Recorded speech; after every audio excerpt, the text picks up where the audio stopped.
Hello, I'm Rebecca, and today we are continuing my 18th century stays. As you see here, continuing where we left off from last time, I am binding the edges of the shoulder straps just to keep everything together. And then I will attach those to the stays. And then, of course, everything is bound in the bias binding. And right now I'm just pinning that on. I should have used my little pinchy clips, but for whatever reason I didn't think of it. So putting all of this on, I tried my best to account for all the curves, make sure everything was smooth. It ended up not being as neat as I would have liked, but I'm chalking it up to a learning experience, and I think next time I will try maybe self-binding, not sure. So I attempted to attach the binding, at least initially, with the machine, and it worked lovely. It was great on the straight seams, but once we got into those curves, it was too hard. So I ended up doing a lot of it by hand. And then here, of course, I am just attaching, I attached it all on one side, then flipped it over, and am whip stitching it down to the lining. Now, you might remember that I had cut out lining of a pink cotton material.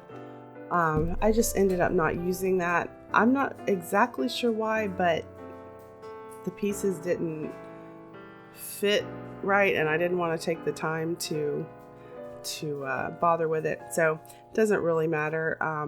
This layer that I'm whip stitching to is cotton flannel.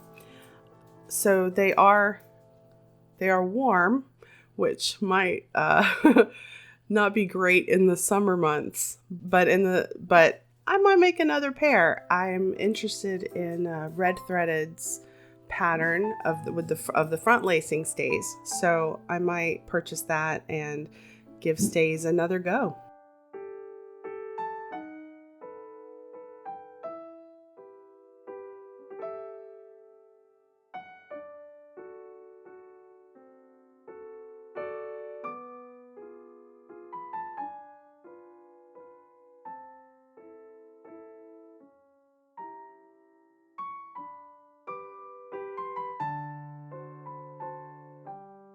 Now, that's how it kind of looked on the inside, around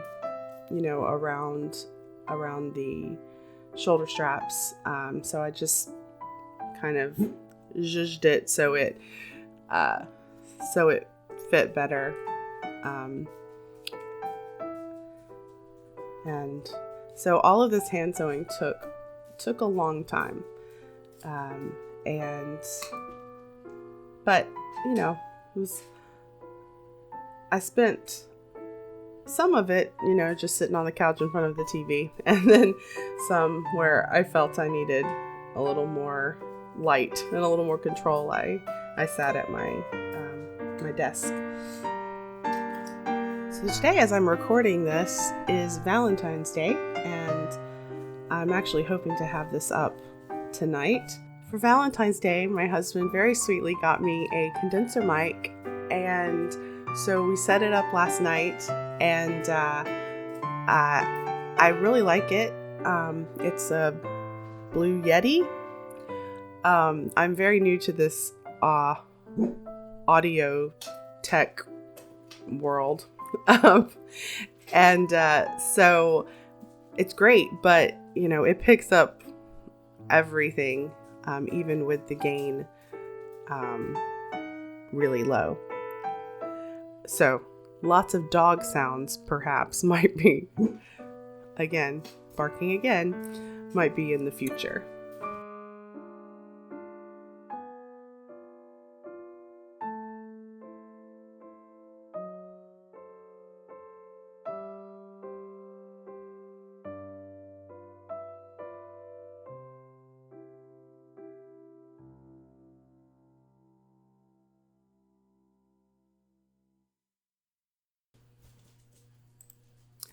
onto eyelet holes. I didn't film most of the eyelet holes. I just filmed this one on the shoulder strap to kind of just demonstrate what I did.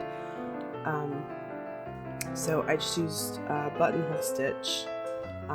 First I went around the hole just with some running stitches to give me a guide, and then I did the buttonhole stitch around.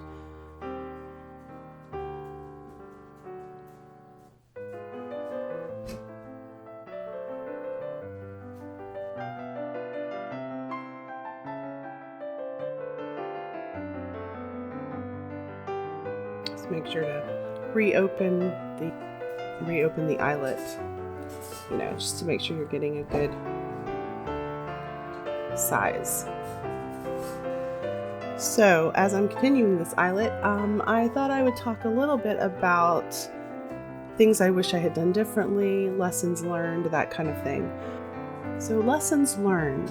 Now I found this pattern easy to follow. It went together well. It was by the Mantua Maker, number 1700-1. And the directions were easy to follow. Everything was good. I did leave out a step. I realized at the end, that I had completely forgotten the step to, I left out one step on purpose because I didn't add a front busk. So I left that step out, but then not thinking, I left out the other step that a strip that had more boning in it that was put in horizontally, not vertically. At the end of the day, the stays do what they're meant to do, and it doesn't seem to be that big of a deal. Now, also, if you watched my previous video on these stays, you know that the pattern did not go up to my size, so I made some adjustments to the sizing to make it fit better, and I did not add quite enough so they don't come together as much as I think they should in the back. Now, I didn't want them to come all the way together. I have lower back problems and I didn't want any pressure there. But also, they don't come together as much as they should.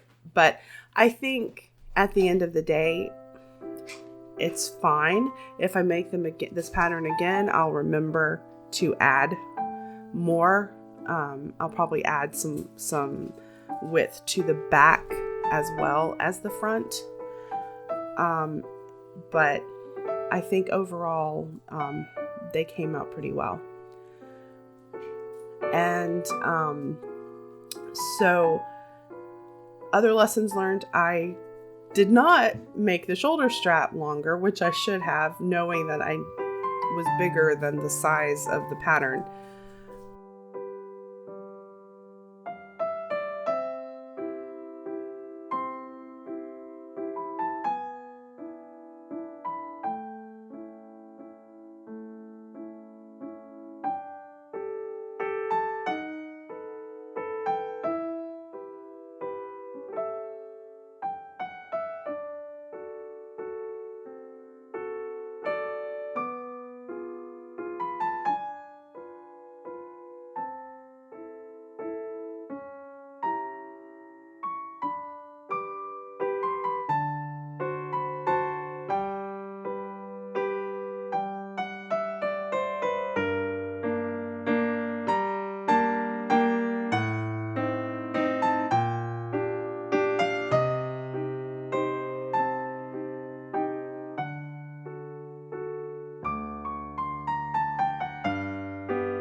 So this is just kind of a look at how they look on, and as you can see, it's a little messy around the tabs and everything, but I think they turned out well. And here you can see how far the gap is in the back across my widest portion.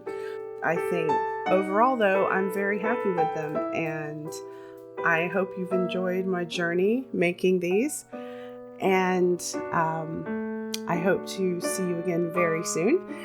And thank you so much for watching.